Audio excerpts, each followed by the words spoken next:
People who attended their high school reunion, what's the craziest transformation you saw? I'll never forget walking into our 10-year reunion and feeling like I'd stepped into some alternate universe. The gym looked exactly the same, covered in those cheap plastic banners and round tables with white tablecloths. All the usual suspects were there, huddled in their old groups, but something felt different from the moment I walked in. That's when I noticed the commotion near the entrance. Two guys in black suits were standing by the door like Secret Service agents or something. People kept glancing over and whispering, trying to figure out who they were waiting for. Then Liam walked in. Now let me paint you a picture of high school Liam. This was the kid who always sat alone at lunch, hunched over his laptop in oversized hoodies that looked like they hadn't been washed in weeks. His hair was always greasy, pushed down over his eyes, and he carried this beat-up backpack covered in duct tape. Teachers only knew his name from attendance, and most kids forgot he existed 5 minutes after seeing him. But the guy who walked through those doors was unrecognizable. Clean-cut hair, designer jeans that actually fit, and this simple black sweater that probably cost more than my car payment. The watch on his wrist caught the light, and I swear it looked like something you'd see in a jewelry store window. The whole gym went quiet, like dead silent. People stopped mid-conversation to stare. Jessica, who used to be head cheerleader, was the first to approach him. "Oh my God, Liam, is that really you?" She had this nervous laugh in her voice, probably remembering how she used to pretend he didn't exist when he tried to join group projects. "Hey, Jessica," he said with this calm smile. "You look great. How's the marketing job going? Still at that firm downtown?" Her face went completely white. She never told him where she worked. Hell, most of us barely knew what each other did for a living. But somehow he remembered details about people who never gave him the time of day. That's when things got really weird. Derek, the former football captain who used to knock books out of Liam's hands for fun, walked over trying to act all buddy-buddy. "Dude, what's with the bodyguards?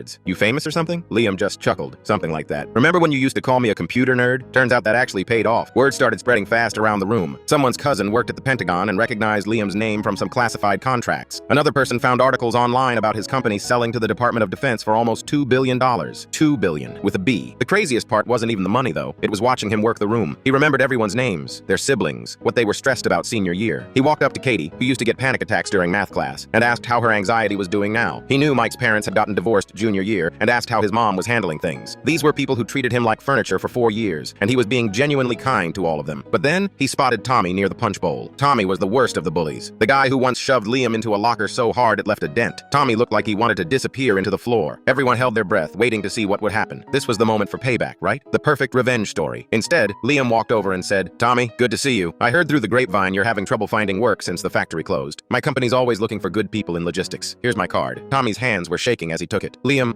back in school, we were kids," Liam interrupted. "People change. Call me Monday if you're interested." By the end of the night, he'd offered internships to 3 people, including Jason, who was working 2 part-time jobs just to pay rent. When someone finally asked why he even bothered coming back, his answer hit everyone like a truck. "You see that corner over there by the stage? That's where I ate lunch every single day for 4 years. I used to sit there thinking about how none of this would matter someday, how I'd show everyone they were wrong to ignore me. But tonight, I just wanted to walk in here once and not feel invisible." The thing is, by the time he left, he was the only person anyone could talk about.